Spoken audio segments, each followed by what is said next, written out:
होळीचे नाव ऐकताच रंग, गुलाल आणि आनंदाने भरलेले दृश्य आपल्या डोळ्यासमोर येतात। हा सण प्रेम, आनंद आणि सौहार्दाचे प्रतीक आहे आणि वाईटावर चांगल्याच्या विजयाचा संदेश देतो। पण होळीच्या आधीचे 8 दिवस म्हणजेच होलाष्टक हे अत्यंत अशुभ मानले जातात। या काळात लग्न, गृहप्रवेश किंवा इतर शुभ कार्यक्रम यासारखे कोणतेही शुभ कार्य करण्यास मनाई आहे। होलाष्टकाचे महत्त्व या काळात शुभ कामे निषिद्ध मानली जातात, परंतु हा काळ भक्ती आणि आध्यात्मिक साधनासाठी सर्वोत्तम आहे। या शुभ प्रसंगी होळीचा सण रंग, प्रेम आणि आनंदाने मोठ्या थाटामाटात साजरा केला जातो। होलाष्टकचा अर्थ काय आहे? होलाष्टक हा शब्द होली आणि अष्टक या 2 शब्दांपासून बनला आहे, ज्याचा अर्थ 8 आहे।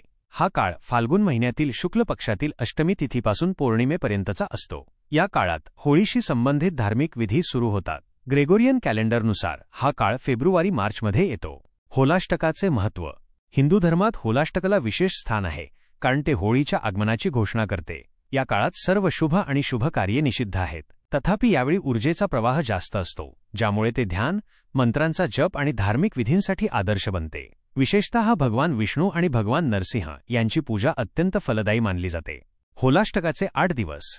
होलाष्टकाचे 8 दिवस आणि ग्रहांचा प्रभाव।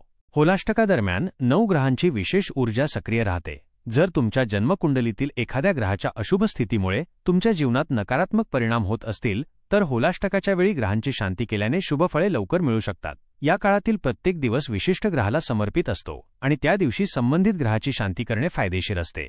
पहिला दिवस अष्टमी चंद्र। फाल्गुन शुक्ल अष्टमीला चंद्राची ऊर्जा सर्वाधिक असते। या दिवशी चंद्राला शांत करण्यासाठी उपाय करा।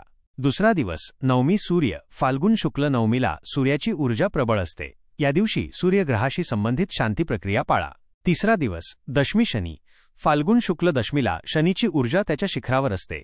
या दिवशी शनी ग्रहाच्या शांतीसाठी उपाय करा। चौथा दिवस एकादशी शुक्र। फाल्गुन शुक्ल एकादशीला शुक्र ग्रहाची ऊर्जा प्रभावी असते। या दिवशी शुक्र ग्रहाला शांत करण्यासाठी उपाय करा। पाचवा दिवस द्वादशी गुरु। फाल्गुन शुक्ल द्वादशीला गुरु ग्रहाची शक्ती सर्वोच्च असते। या दिवशी गुरुच्या शांतीसाठी उपाय करा। सहावा दिवस त्रयोदशी बुध। फाल्गुन शुक्ल त्रयोदशीला बुध ग्रहाची ऊर्जा प्रबळ असते। या दिवशी बुध ग्रहाला शांत करा। सातवा दिवस चतुर्दशी मंगळ। फाल्गुन शुक्ल चतुर्दशीला मंगळाची ऊर्जा सर्वाधिक असते। या दिवशी मंगळ ग्रहाला शांत करण्यासाठी उपाय करा। आठवा दिवस पौर्णिमा राहू केतू। फाल्गुन शुक्ल पौर्णिमेला राहू आणि केतूची शक्ती प्रबळ असते। या दिवशी राहू आणि केतूला शांत केल्याने नकारात्मक प्रभाव कमी होऊ शकतो। होलाष्टकाच्या वेळी ग्रहशांतीचे उपाय केल्याने जीवनात सकारात्मकता येते आणि ग्रहांचे आशीर्वाद मिळतात। होलाष्टक पौराणिक कथा। होळी आणि अष्टक म्हणजे होलाष्टक। होळीच्या 8 दिवस आधीच्या दिवसांना होळाष्टक म्हणतात, जे अशुभ मानले जाते। चला जाणून घेऊया 3 लोकप्रिय पौराणिक कथा आणि होलाष्टकचे 5 ज्योतिषीय महत्त्व। होलाष्टक पौराणिक कथा। 1. होलिका आणि प्रल्हाद यांची कथा। पौराणिक कथेनुसार राजा हिरण्यकशिपूने आपला मुलगा प्रल्हाद याला भगवान श्रीहरी विष्णूच्या भक्तीपासून दूर जाण्यासाठी 8 दिवस कठोर यातना दिल्या। 8व्या दिवशी वरदान मिळालेल्या हिरण्यकशिपूची बहीण होलिका भक्त प्रल्हादला तिच्या मांडीवर घेऊन बसली आणि ती जळून गेली, पण भक्त प्रल्हाद वाचला। हे 8 दिवस अशुभ मानले जातात, कारण 8 दिवस यातनाचे मानले जातात। 2. शिव आणि कामदेव कथा।